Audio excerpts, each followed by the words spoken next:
Scott, we forgot to warn our guests this morning that you always do the show from your bathroom with your kids' toys because you're doing kids at home right now. Yeah, I'm scared of children interrupting this show, and I'm scared of being very unprofessional. So what more professional than to be, if I need a cup of water or if I need to, if they're use the restroom, it's all right here. So I'm multitasking. Real quick. Scott, this is our last show of the year. I just can't believe how things started, and partnering with Bank of Blue Valley, Devin doing like your son, who's amazingly talented, that has another video coming up, and everything he put together. Speaking of being at home, your family has done a wonderful job being a team at home. I feel like you guys are helping each other on everything. We are definitely trying. So here is the deal. We have one of the most exciting guests ever today. And so, you know what? I want to get right into it. We are so excited that Bank of Blue Valley does this and they're allowing us to do this. So I am going to play a video because I don't want to waste a second of this, but I do want everybody to get on here. Tell us where you're watching from and start asking your questions now. Otherwise, they are not going to get answered. We're going to play the video and then we're going to welcome our guest on. All right, here we go. I told Mr. Washington I wanted to become a disc jockey. Someone asked me to tell this story. And he said, Les Brown, he said, if you want to do anything worthwhile in life, you've got to be hungry. Life is hard. See, it's hard when you're 49 years old, been working on a job for 17 years, and they come in and tell you you're finished and give you 1 week severance pay. You will fail your way to greatness. Most people allow their fear of failure to outweigh their desire to succeed. When you're willing to fail again and again and again, when you make up your mind to become unstoppable, when you make up your mind to become a no matter what person, then that will then give birth to a part of yourself that you don't know right now. I went to a guy named Milton Butterball. I said, how you doing, Mr. Butterball? I'd like to get a job as a disc jockey. He looked at me, he said, do you have any broadcast background? I said, no, sir, I don't. Do you have any journalism background? I said, no, sir, I don't. He said, we don't have any jobs available. I said, yes, sir. I went back to Mr. Washington and I told him. He said, don't take it personally. He said, most people are so negative, they will have to say no 7 times before they say yes. Here's what I discovered that happens to you in life, that you will go through things, and while you're going through them, you can't understand why it's happening to you. But after you go through it, and you get back and you look at it and you say, oh, now I understand why I needed that lesson. Have you ever happened to you? Raise your hand. Has it ever happened to you that I couldn't understand it then, but after I got through it, then I saw that was preparing me for bigger and better things. He said, go back again. So I went back again. I said, how you doing, Mr. Butterball? My name is Les Brown. He said, I know what your name is. What do you want? I said, I'd like to know whether or not you have any jobs for disc jockey, sir. He said, didn't I just tell you yesterday we didn't have any jobs? I said, yes, sir, but I know whether or not somebody got laid off or somebody was fired, sir. He said, no one was laid off or fired. Now get on out of here. Imagine, if you will, being on your deathbed and standing around your bed, the ghost of the dreams, the ideas, the abilities, the talents given to you by life, and that you, for whatever reason, you never went after that dream. You never acted on those ideas. You never used those talents. You never used those gifts. And there they are standing around your bed looking at you with large angry eyes saying, we came to you and only you could have given us life. I came back the next day like I was seeing him for the first time. I said, hello, Mr. Butterball, how are you? He looked at me with rage. He said, "Go get me some coffee." I said, "Yes, sir."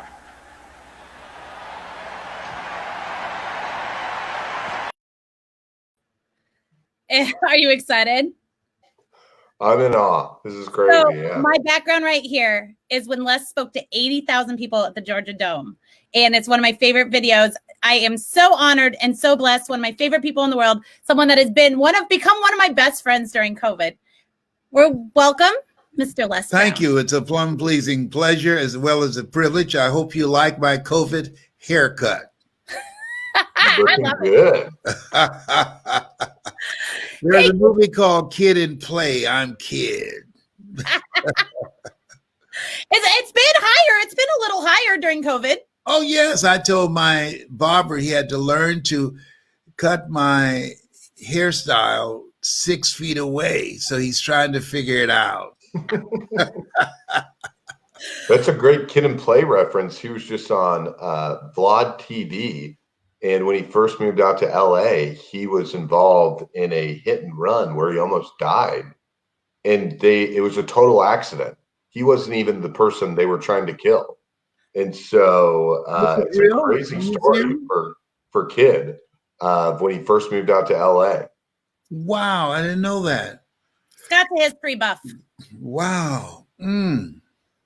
So, Les, we want to get right into who you are, and then we've already got questions coming in over here, and we'll say hi to some people. But we kind of gave you a heads up.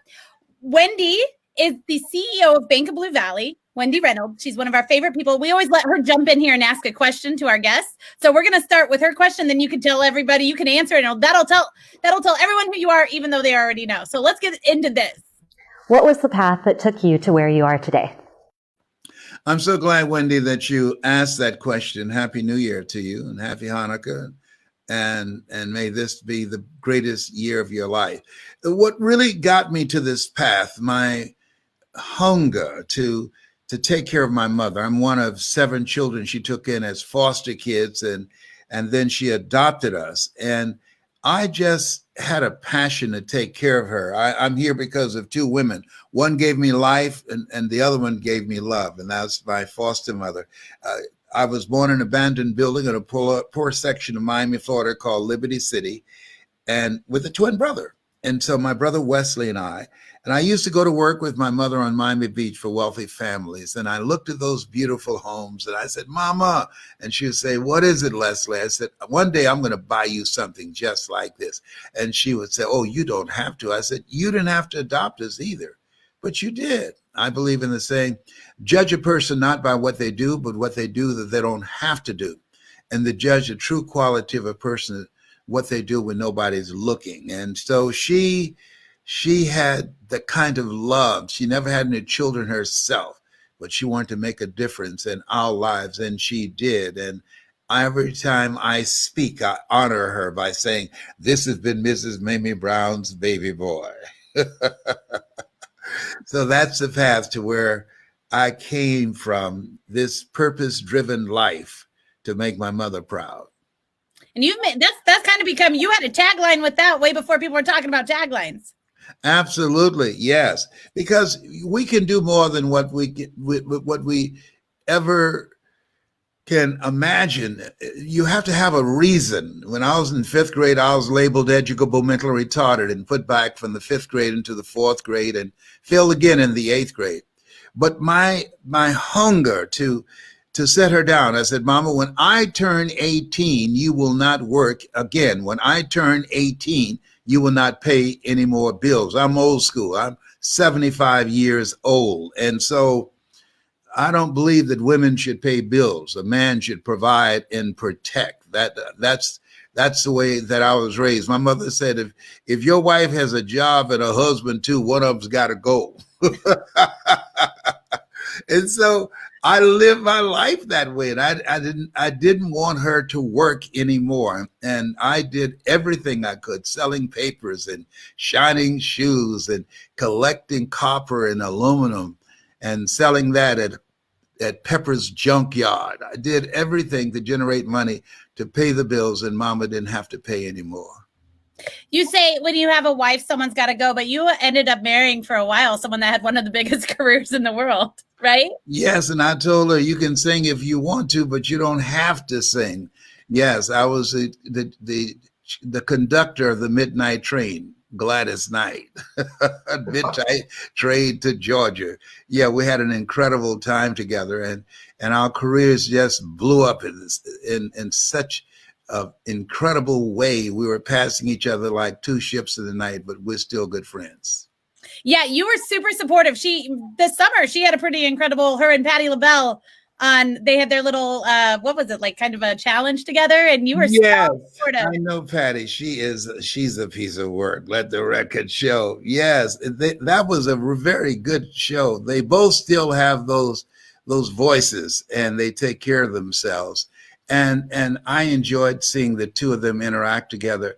I miss Luther Vandross. They used to cook together. Luther was a great cook, and one of the things that really fascinated me about being married to Gladys is that the song Midnight Train to Georgia, it was a country and western song. And so this guy wanted her to sing the song. So she said, I'm not from Houston. The title of the song was Midnight Plane to Houston. She said, I'm from Georgia. Do you mind if I change it to Georgian? And he said, not at all. And Gladys and Bubba, her brother, they didn't like to fly. So she asked, would you change, rather than plane, change it to train? And he said, that'll work. Will you still sing it? Yeah. So that's how they came up with Midnight Train to Georgia. And it's still a classic today. Such a good song. What a fun fact. Did you know that, Scott? I know you were here. I'm a history nerd, and I'm just blown away at just to because if it wasn't for her input, I don't think it'd be the classic that it is today. Absolutely. A plane to Houston and a midnight train to Georgia is totally different. Yes, yes, indeed. Wording is everything. Just think about this. The guy who came up with the whole concept, he wrote a book called it's called Meditation. You know, that meditation style, subconscious mind, give me the answer to that. And so come quickly. And so when he came up with this concept and he introduced it to hospitals, they said no. And they said, why? I said, sounds woo-woo. And so he was not going to try anymore. And his marketing person said, change the name. And he changed the name to Relaxation Response. And they said yes, and took it in. And now it's in hospitals around the world. Words mean a lot on how people receive things. You have made a whole career of words, and we're going to get into that. But I did want to show you, Miss Wendy was watching you answer her question, and she said this is a great way to end 2020 and greet 2021. And we've got people from all around. Ramon over here, he says that every time in the Georgia Dome he watches that speech, it gives him chills, which I would have to agree. So let's talk a little bit about, you started a little bit of your story. My whole goal for this show today, and you and I talked about this offline, you, me, and Scott, is that people today, they've had a rough year. And you've been very clear that you want to give people the motivation and going into 2021 that they can make it, right? You were telling us, you want to talk about the suicide facts you were just telling us? Yes. In fact, I just talked to a friend of mine, her 21-year-old cousin. This is fresh. They just found her in the house dead, fresh, 21. She committed suicide. And so the suicide rate has soared all across the country, all around the world.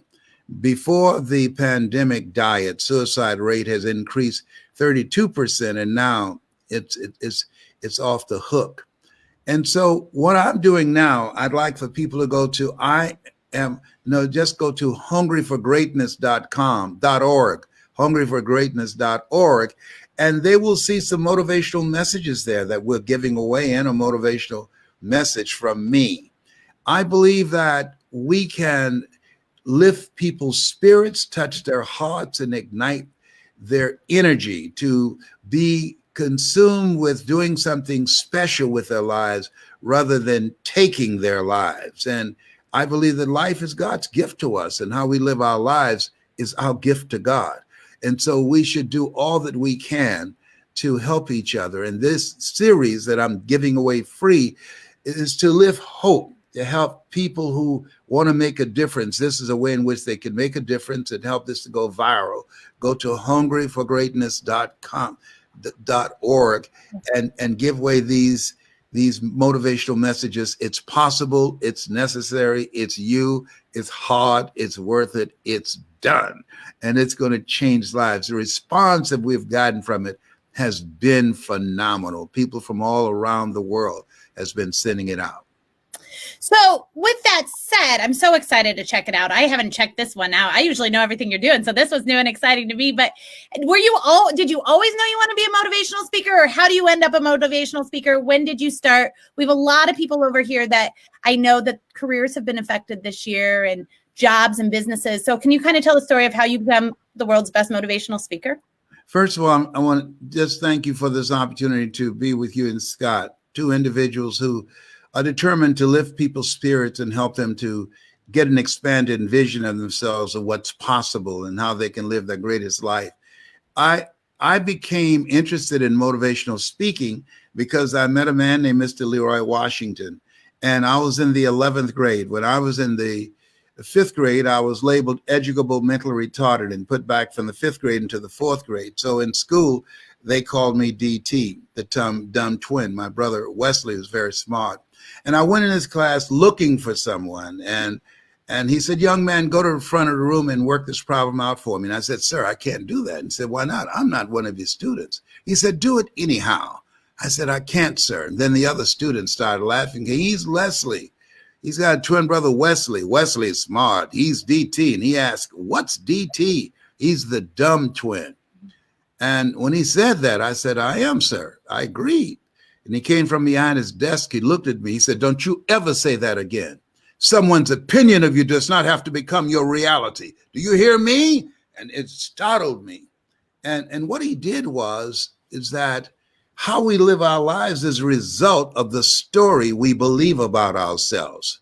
That when you have this program, when you and Scott come together, speak and interview people, when I speak and the people that are listening, the coaches and the trainers, that we distract, dispute, and inspire. We distract people from their self-explanatory style, how they see themselves, what they bought from the world. We dismantle their current belief system and inspire them to become what Mother Teresa would say, a pencil in the hand of God, and start writing a new chapter with their lives. And so that's what he did with me. And I followed him, and he was a great communicator. He taught speech and drama, and he was an orator extraordinaire. And I wanted to be like him. I've never known my biological mother or father, so I took him on as my spiritual father. And he didn't know it, but I said, I want to be like him, and followed him. And then I started volunteering to speak. And they say a calling, and I believe this is my calling. A job is what you get paid for. A calling is what you are made for. And I loved it so much, that when you find your calling, your gift will make room for you. You love it so much that you do it for nothing, but you do it so well that people will pay you to do it. And I was willing to invest in myself, to learn, to be coached by a gentleman by the name of Mike Williams. He wrote a book called The Road to Your Best Stuff.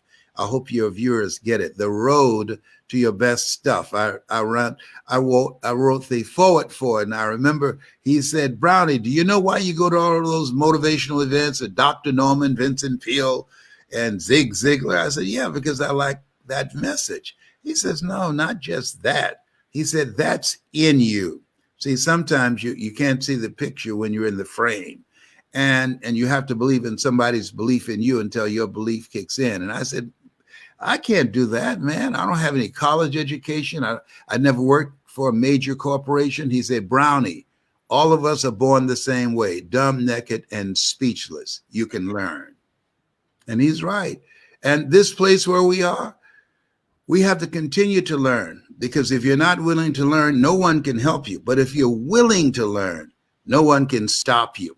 And you have to build mental resolve. That's why I'm giving away these motivational messages, choosing your future. We have the power at any given time in spite of what we're going through, in spite of the coronavirus, in spite of the setbacks, in spite of how we've been stripped by life, to really rebuild our lives and to start all over again and go beyond where we were.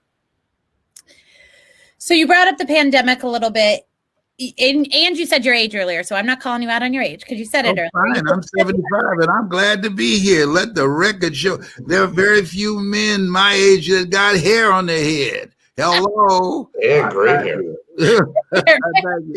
Yeah. So you're 75.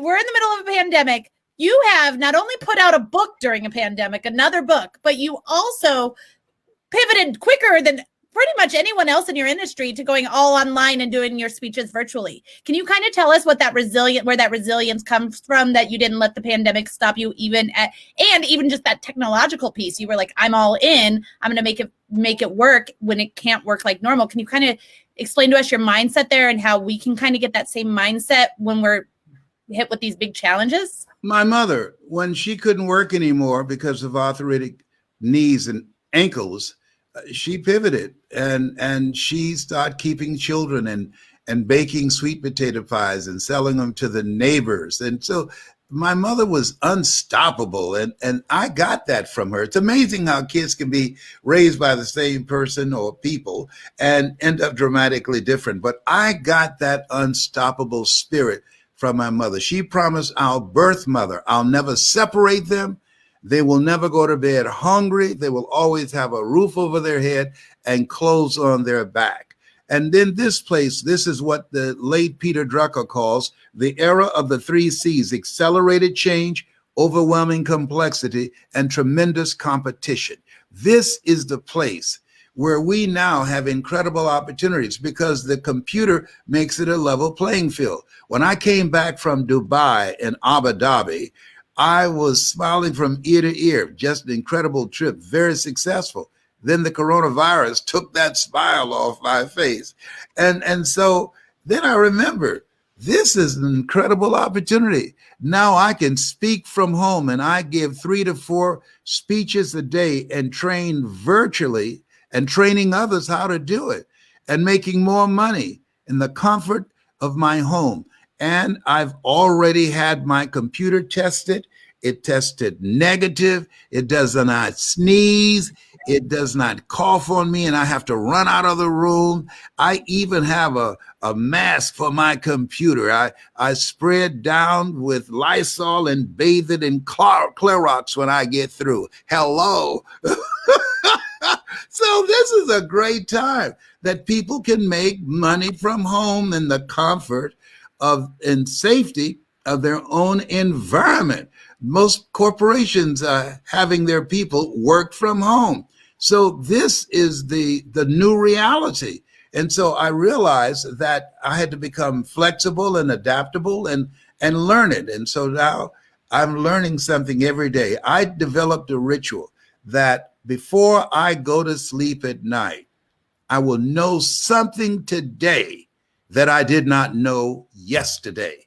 That's my commitment to myself. So every day I'm learning something that I did not know yesterday. And this is where we are, because you want to make yourself indispensable. You want to be self-reliant. You want to expand your awareness and your knowledge so that you can live life fully, live full, and to die empty. Oh, I like that. When did the book came out? At the beginning of COVID? Is that right? Mid-year? Yes, I completed it during COVID, and it's called You Gotta Be Hungry. They get it on Amazon, The Greatness Within to Win. And they will find this to be a very unusual book. I'm very transparent and vulnerable in this book, and I share a lot of things. And in order to make it now, when you have millions of people that are being displaced by their jobs, 47 million people just in the United States alone will be replaced by artificial intelligence. And so when you look at millions of people who are losing their businesses around the world, in order to make it the people that will break through, you got to be hungry. People that are hungry realize you will fail your way to success. People that are hungry realize that when life knocks you down, try and land on your back, because if you can look up, you can get up. People that are hungry realize you must persist until you succeed, as Og Mandino said, who wrote The Greatest Salesman in the World. And so they have a perpetual sense of optimism that I'm going to make it no matter what. When I wake up in the morning, I say, all things work together for good for those who love God and for those who are called according to his purpose. And then I recite an affirmation of mine that says, Lord, whatever I face today, together you and I can handle it. And then I review the things that I wrote down for what I want out of the day. I put that together the night before. See, if you don't have an agenda for your life, then when you wake up, you'll be a part of somebody else's agenda. Most people are just trying to get through the day. I have an agenda of what I'm going to get out of the day. Okay. First of all, I haven't heard that one, and I love that. That's going to be my 2021 goal. While we're on the topic of your book, I do want to tell people you're dropping such good stuff. People keep saying what you're saying in the comments. We're going to give the book away to somebody that drops their favorite let's call it the less quote of the day today. Over here, we're going to give a book away at the end of this. I have read this book. It is phenomenal. I was very, very lucky to get one of the very first ones. And so it is one of my favorite books. But thank you. Agenda the night before. How long have you been doing that? How long I've been speaking? How long have you been doing the agenda the night before? Oh, I started that at 37 because I looked at my life. There's a point in your life, and a lot of us are there now, where you have to decide, this is not me. And you put your foot down and you say, I don't want to live like this anymore. Most of us are living a misplaced life. Most people, they die at age 25 and don't get buried until they're 65. They did a study to find out what happens to the average person starting at age 25. By the time they're 65, 1 will be rich and 4 will be independently wealthy. 5 will still be working and 54 will be broke. I decided that I wanted to be in that 1%. And so you have to decide. There's nothing as powerful as a made up mind. And I started reading. People who read this book, they're going to learn a lot of things, because I've had failures and disappointments. As I talk to you now, I got to watch my words, because your body hears everything that you say. I am a 4th stage cancer conqueror for now going on 29 years. Okay. And so that's a disruption. I believe that life is built on disruptions and transformation and miracles. What I mean by that, when Dr. Goldson said, Mr. Brown, you have 4th stage cancer. And I said, is there anything else? Yes, it's metastasized to 7 areas of your body, including your spine. I said, wow. I said, 7 is my lucky number. He said, your PSA. And I said, what does that stand for? Prostate specific antigen is 2,400. I said, what's the normal? He said, 1 to 4. I said, is there anything else? He said, yes. And you're ugly too. I said, wow. I said, you didn't just call me ugly, did you? He said, yes, but you got this. You got this. I never tell my patients they're terminally ill. What I say is that my knowledge, my abilities, and my skills have terminated. I determine the diagnosis. You and God determine the prognosis. And because of his mindset, because of his power and conviction and his faith, I left his office not with a heart full of fear.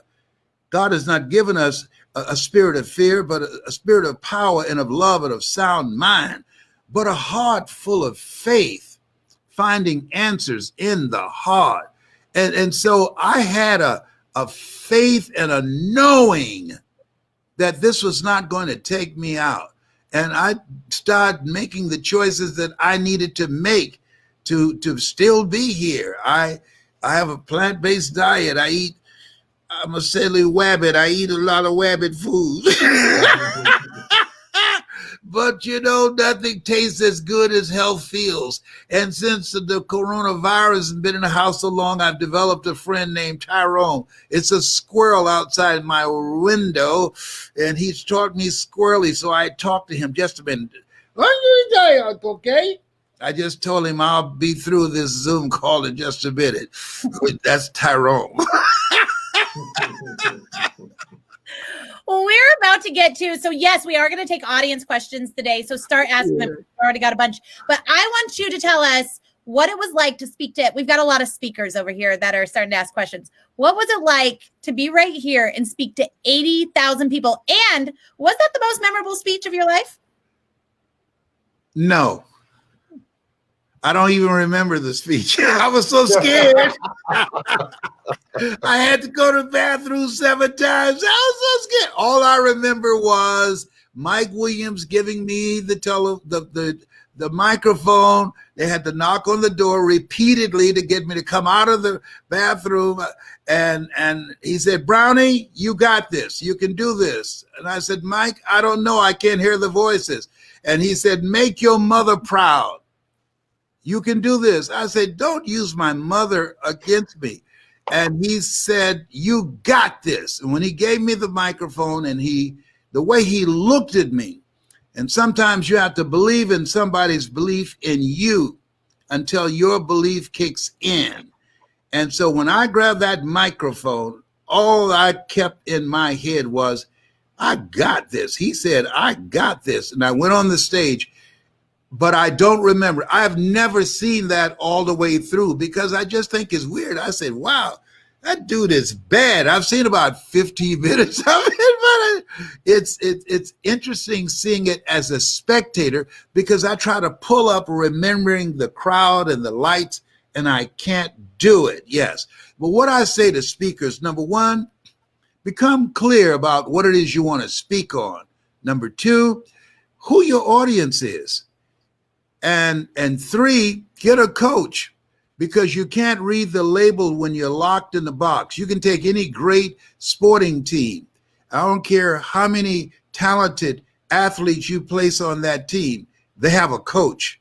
They help them to coordinate their stuff to bring out their greatness. And so it's very important to get somebody that's accomplished, that's experienced, that's doing what it is you want to do on the level you want to do it. I train speakers myself now, and people who have an interest, they can email me at lesbrown77@gmail.com, and I train them virtually on the computer. And my computer is already tested negative, so you don't have anything to worry about. Me too. As lesbrown77@gmail.com. Yes. Your assistant's going to love that you just gave that out. I love that. I love that. Only here on this show, and I love it. Yeah. 80,000 people is a lot of people. It's, it's really funny. I don't even know if you know how many people's lives you've touched, but there is a man over here that I just saw commented. And when we were doing some stuff together this summer, Carlos is actually the CEO of the Hispanic Chamber here. And at one point, one of his friends met you backstage way back in the day and said, it was not so long ago, it was on a cell phone, but it was quite a few years ago, and said, will you please just call my friend Carlos and say hi, he's your biggest fan. Carlos didn't answer the phone because he was doing something, and you left him a message. I left him a message. Yes, I did. Yep. I bet you he saved it. He did. Yes, I remember Carlos. Yes, I left him a message. What I tell speakers, who you are when you don't have the microphone is more important than you have the opportunity to touch people when you see them person to person. And this guy liked Carlos, and he said, Carlos is a fan of yours. I said, well, get him on the phone for me. And I can't tell you how many times that has been beneficial for me. I had to give a presentation at Procter & Gamble, and this is the beginning of my career.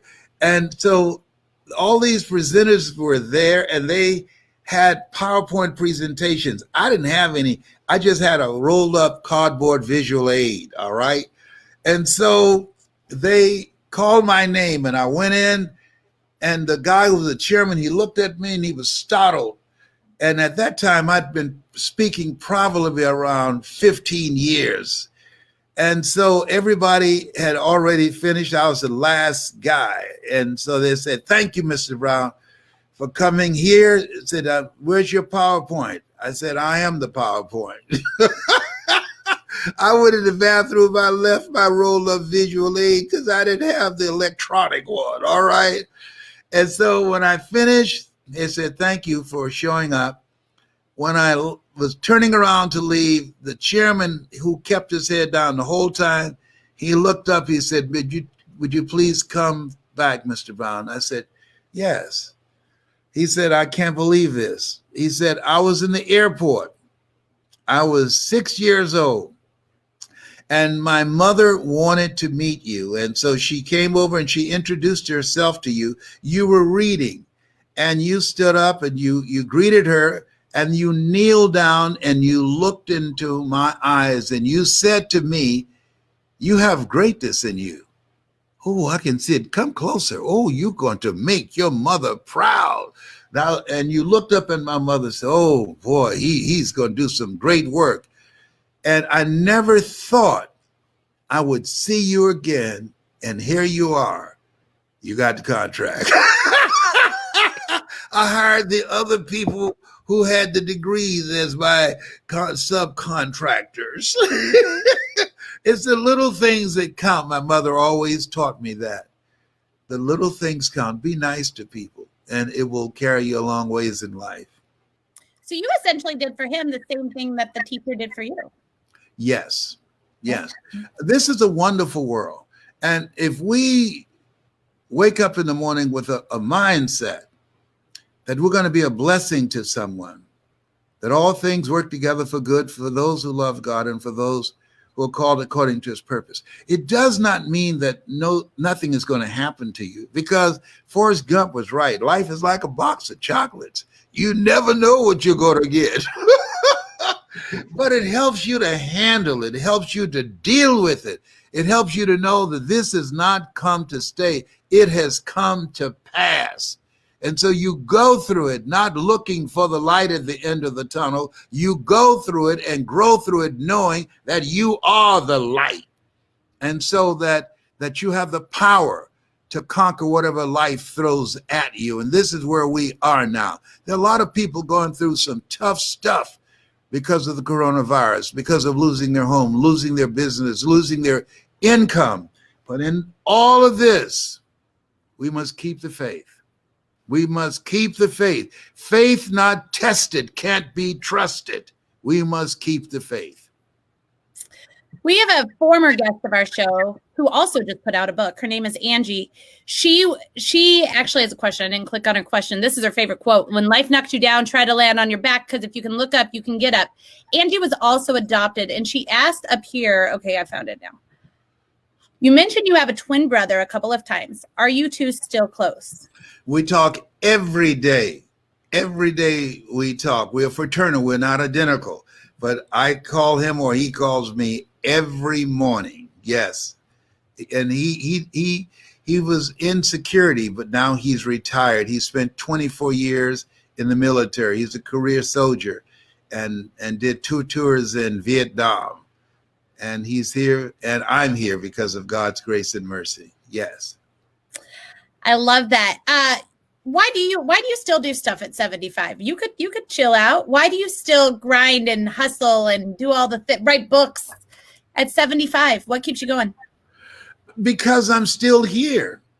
Herein my Father glorified, that ye bear much fruit. We were created by the Creator to create. I was talking to a friend the other day. He said, "Man, I see you all over the internet." I said, "What are you doing?" He said, "Oh man, I've lived my life." I said, "Excuse me? Am I talking to a corpse? Look here, are you taking a dirt nap and you're speaking to me from the cemetery? People who've lived their lives are in the cemetery."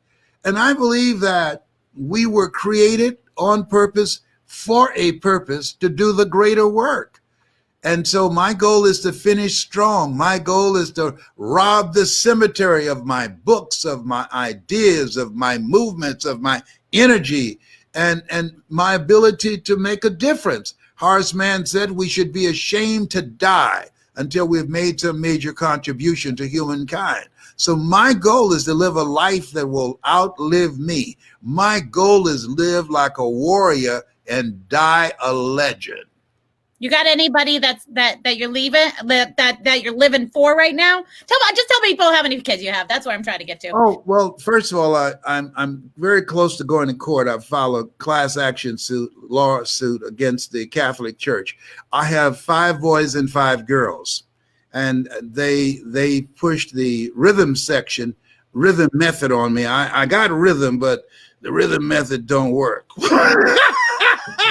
I've got 5 boys and 5 girls, and I got 15 grandchildren and 4 great-grandsons. Scott's got 2 babies. He's got 2 babies. That's why he's in the bathroom. So what's the best advice as a father you got for him? Come on, Scott, you got to pick up the pace. See that? Those are 5 of my kids. I want to build a business that my children will be a part of, that will allow me to make a difference, that I can leave a legacy, and that I can help them to discover their greatness. And so the biggest thing is not only be the messenger but be the message. So they watch you. There's a study that came out the other day that said our children are not doing okay. And they're watching us and how we handle adversity, how we deal with the coronavirus, the conversations we have with our family members, our friends, and on the telephone. They are listening to us. And so what we have to do is hold ourselves to a higher standard, because they didn't ask to be here. One of my daughters, and she just texted me, I asked her to write something for me, and she said no. And she could tell I was upset. I said, okay. And so she said to me, you act like your children owe you something. And I was angry with that response. And then I thought about it. Yes, I paid her way through college, every dime, bought every book, but she didn't have to be here. She didn't ask to be here. She doesn't owe me anything. None of them do. And so when you live like that you know your kids don't owe you anything, that you're not trying to put them on a guilt trip, you take better care of yourself. You have a strategy for being here. You exercise, you eat right, and you live a life that represents the highest that's within you, that you can make a mark. I think that we're all here to leave a legacy. But she checked me, and I'm glad that she did, that ye shall know the truth, and the truth shall set you free. And that set me free of believing that I should rely on them. I should not. I'm responsible. I should position my life so I can rely on me and God. Well, it sounds like she's got a little bit of you in her. She's that sassy back. Oh, without question. My daughter, who has been diagnosed with COVID, she's very positive. Her name is Serena. So I said, Serena, tell me the effects. She said, Daddy, I'm very lethargic. I'm very tired and achy. She said, I can't taste and I can't smell anything. I said, is there anything positive in this? She said, yes, there is. I said, what? She says, when your son-in-law, that's my son-in-law is Will, her husband, when he breaks wind, I can't smell it. I said, I don't want to hear that kind of information. I said, too much information. He doesn't have to leave the room. Something positive. I didn't think about it until now. We have a great question over here. Who tells that kind of stuff? I'm turning red, but y'all can't see it. That's positive. Yeah, she said, you asked me for something positive. That's not, I'm just sharing it with you. Don't ask questions you don't want to know the answers to. Thank you. Yes. All right. So I want to give you the history on this next question on this friend of mine. His name's TJ Roberts. He's actually the only African-American insurance rep across the country for Farm Bureau, the only African-American. And so he's carrying a lot on his shoulders. We talk a lot. He said, someone gave back to you and you gave back to someone. How do we keep doing that as an African-American culture? Well, I believe in help somebody and help yourself, and what you give is what you get. And I don't help people based upon their paint job. He said, the least that you do unto these, my brother, and you do it also unto me. And I said, I want you to develop a global mindset of helping people. They're kids that's in cages. They speak Spanish. I don't speak Spanish, but I'm concerned about them. That's inhumane of what this country, America, is doing to these fathers and mothers and children that are being held in cages in this country. There are people who are being set out on the street, and I'm not going to be driving around and circling to see how many look like me. Whoever's there that I can help, I'm going to do that. My mother got help from a lot of people. Mr. Morrison, who she worked for at the M&M cafeteria, every year he gave her something for us. Mamie, you've adopted 7 kids. Here's $500. I hope that is helpful for you this Christmas. So I want him to expand his vision of himself and develop a universal vision of giving of yourself and making a contribution in the world. Next question, please. Okay. Well, I want to share this. Isaac said you helped him get through 2012 when he was at his absolute lowest. And I know you hear that all the time. What feelings does that bring up when we're talking about helpful? When people say, you helped me get through this, you helped me get through that. What's the next step? First of all, I'm grateful. And thank you so much, Isaac. And the reason that you heard my voice is because what's in me is also in you. And you have a great presence, and you should be doing this work as well. If what I share wasn't in you, you would not be listening to me now. We're cut from the same cloth, and we're branches of the same tree. And I believe that we were born for such a time as this to be messengers of hope. And what's next for me is training people who have a story, who want to make a difference and want to learn how to create an experience with their story to transform an audience individually and collectively, and how to make money with their story and with their knowledge from home. Attention is the new currency. When you can speak effectively, people are asking 3 questions. Who are you? What do you have? And why should I care?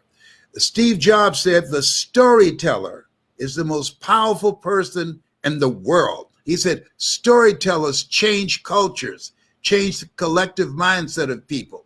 So when you can tell your story, and you're the storyteller for your business, when you can tell the story about your knowledge on a given subject area, when you can tell the story about something that you believe in, you can be a voice of influence. You can make a greater impact, because nothing is done until it's spoken. When you do your training, we have this question, and I think this is probably a more complicated question than this show, but do you go over this sort of stuff? Naeem's asking, is that when you help people decide what they should charge for speaking fees? Yes. People who email me today, I've got a special section. My son, Patrick, is doing that now. We work together as a team. We not only teach people how to make money virtually from their computer, we teach them how to charge, how to get into corporations and speak for organizations, how to become a national and global voice. I've spoken in over 50 countries, but I'm not going back anymore because I can do it now virtually. The computer eliminates geography. And so this computer, 2007 Time magazine said the computer was the person of the year. Why? It eliminates geography. At the tip of your fingertips, you have access to information. You can create businesses, a global business. I spoke in Morocco, I spoke in Germany, and I spoke in the UK today, and I'm still in Atlanta. Hello. To your list. Huh? And you're speaking in Kansas City right now. When I'm in Kansas City, I'm going to Kansas City. Kansas City, here I come. Yep. Yes, indeed. I love that song. Scott, do you have any questions? I'm just in complete awe, and so I'm just honored to be here. I'm reading all the questions, so I'm curious. I don't know how you're able to pay attention when there's so many people asking you questions, but one question I do have is, what are the types of people that give you energy? When you speak to certain types of people, who just really light you up and make you happy? Scott, everybody. I didn't I know don't if there have was a a favorite certain type audience. of. If they're dead, I will bring them alive. I love it. And if they're lively, I will take them higher. I'll get the butter from the duck. But you have boundaries in your one-on-one conversation, because if people are negative, you shut that down fast. Oh, without question. Yeah. I won't even take a phone call unless it's positive, purposeful, productive, and profitable. If it's not that, I'm not going to take the call. I'm not going to answer it. I'm 75. I don't have time to waste. I have more yesterdays than tomorrows. And so my goal is to use my time productively with people that are hungry. And so people that watch this program, I want them to say, I saw the program you were on with Aaron, and I'm hungry to speak. And I'll let them know what the investment is, and we can train them right on the computer.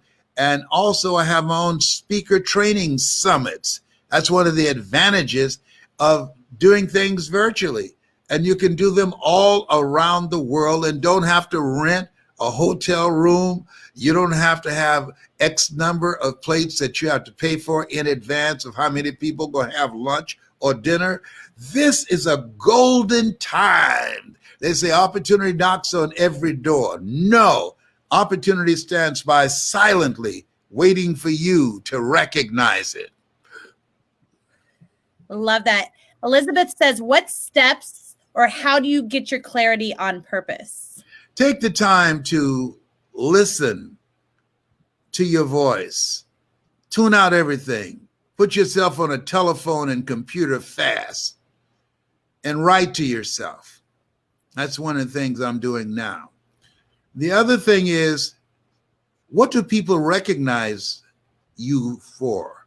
What is it that comes naturally to you that's no big deal to you, but it's been a big deal to others, and people have always told you about it? People always told me, you got a gift for gab. People have always said, I like your voice. People have always said, when you laugh, I laugh. You make me feel good. And so find that which is your calling, that which is natural for you, and study it and master it. Average is over. This is a time that you want to pursue your greatness. And when you're pursuing your greatness, you don't know what your limits are, so you act like you don't have any. What keeps me going? It's my children back there. Most men, when they die, they leave a liability. My goal is to leave a legacy for my children, for my grandchildren, and for my great-grandchildren. What is your New Year's resolution for 2021? I don't have a New Year's resolution. I have a commitment with my life as I look into 21. What I'm doing now, one, taking a personal inventory. What is it I need to change about me? I'm not wearing a crown or hat. You know, I'm like the lady who said, Lord, I ain't what I want to be, ain't what I'm going to be, but thank God I sure ain't what I was. What is it about me? My eating habits, my not wanting to exercise, do what you know, not what you feel. My relationships, the habits and the behaviors that's an asset to me versus a liability, that I've got to look at that. Paul said, I must die daily. There are parts of us that must die, that we must leave here in 2020 as we look at 2021 and things that we want to get done. And I'm clearing things out from me that I'm not taking into 2021. I'm putting my foot down and say, no, that's not me any longer. I used to not say no, but I learned to say no. No, I'm not going to do that. No, I'm not interested in that. No, I don't want to hear that story because it soaks up time. Other thing is, you have, I called a friend the other day and they were cleaning out their closet in their garage. I'm going through my telephone. I'm deleting people out of my telephone. There are people that you don't want to take with you into 2021 because you can't become the person that you were meant to be. Sidney Poitier wrote a book called The Measure of a Man. He said, when you go for a walk with someone, something happens without being spoken. He said, either you adjust to their pace or they adjust to your pace. Whose pace have you adjusted to? You earn within $2,000 to $3,000 of your closest friends. And so I decided I'm looking at and evaluating and asking the question, what kind of person am I becoming because of this relationship? I heard a lady say the other day, I left my husband 11 years ago and he never knew it. Now, most people will say, well, what's up with him?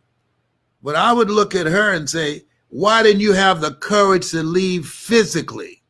You left mentally. You weren't in the marriage. You were there because it was a convenience. He paid the bills, but she didn't have the courage to leave physically.